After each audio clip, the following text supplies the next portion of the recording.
Hey guys, looks like some of the pieces from Phobos are falling to the earth. Not many. Um, this article says Phobos grunt dead in the water, pieces falling to earth. Russia's troubled Phobos grunt spacecraft, which is stuck in low Earth orbit due to an engine failure rather than on its way to Mars, appears to be doomed, with small pieces of the wayward probe already falling to Earth. Flotsam from the stranded Mars spacecraft quickly re-entered Earth's atmosphere and were reportedly listed in the Space Object Catalog maintained by the United Strategic Command. According to Space.com sources, shedding of pieces from spacecraft and rocket bodies at such a low altitude is common, but since the altitude of Phobos Grunt itself did not change after the two small objects fell from the vehicle, the fragments were likely not that significant. Still, the news is not good for Phobos Grunt. According to one analyst, the vehicle appears dead in the water. A fiery demise. Phobos Grunt was launched November 8th on a mission to collect rock samples from the Mars moon Phobos. Shortly after launch, the spacecraft suffered a malfunction that stranded it in the Earth's orbit. Despite repeated attempts, mission controllers have not been able to communicate with Phobos Grunt. Unless engineers can regain control of the spacecraft, the 14.6-ton or 13.2 metric ton probe is headed for an uncontrolled plunge into Earth's atmosphere. I estimate that Phobos Grunt will decay on January 13, 2012, plus or minus 8 days, said Ted Mulkson of Toronto, a leader in the community of citizen satellite watchers. After picking up a signal from the maroon probe November 23rd at a ground station in Australia, the European Space Agency ESA had been tracking Phobos Grunt as part of a joint effort with the Russian Federal Space Agency. Last week, however, ESA announced that in consultation and agreement with Phobos Grunt mission managers in Russia, they would end tracking support. So I guess they're not going to track it anymore.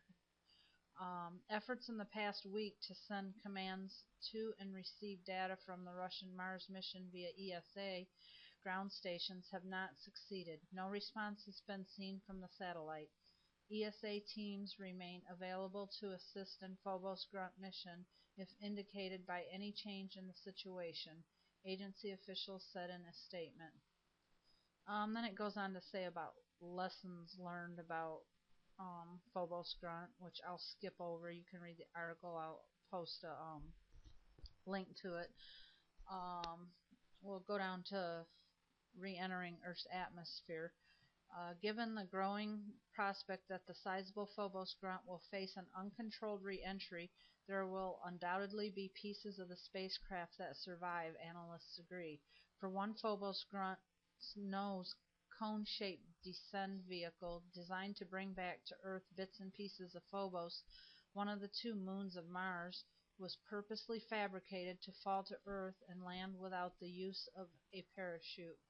I did not understand that sentence. Um, we'll move on. Also on board Phobos Grunt and facing destruction is the hitchhiking Chinese Mars orbiter Yingguo-1. Due to the spacecraft's hefty load of toxic fuels, some concern has been raised about the probe's re-entry and the prospect that dangerous propellant could reach the Earth's surface. Don't lose sleep. This concern has been addressed by Nicholas Johnson, NASA's chief scientist for orbital debris at the Johnson Space Center in Houston.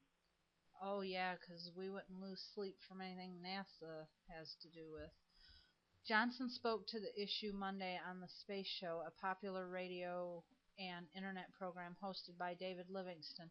The orbital debris expert said that the head of the Russian Space Agency has explicitly said that the main propellant tanks for Phobos Grunt are made of aluminum. Aluminum has a much lower melting temperature, Johnson said. So with the statement by the Russians that the main propellant tanks are aluminum, that certainly would significantly reduce the chances of any harmful substance reaching the surface of the Earth, at least for now. Still, there is no reason to panic, Johnson said, because the Earth is roughly three-fourths water and another large percentage of the land is relatively sparsely populated. That just irks me because it's like saying, okay, it's okay to throw toxic chemicals into our ocean and kill our sea life and eventually work its way to shore. I'm happy to report since the beginning of the space age, there's been no report of anybody being harmed by being hit by space debris re entering. On average, there is one known cataloged object that falls back to Earth every day, Johnson added. This is not a serious concern, he said. I certainly wouldn't lose any sleep over it. So there you have it. Looks like January something, early January. Uh, the rest of it's going to fall to Earth unless they can make some kind of a contact. 14.6 tons, that's a lot, especially at the speed it'll probably be falling. Okay, so be on the lookout. Thanks. Bye.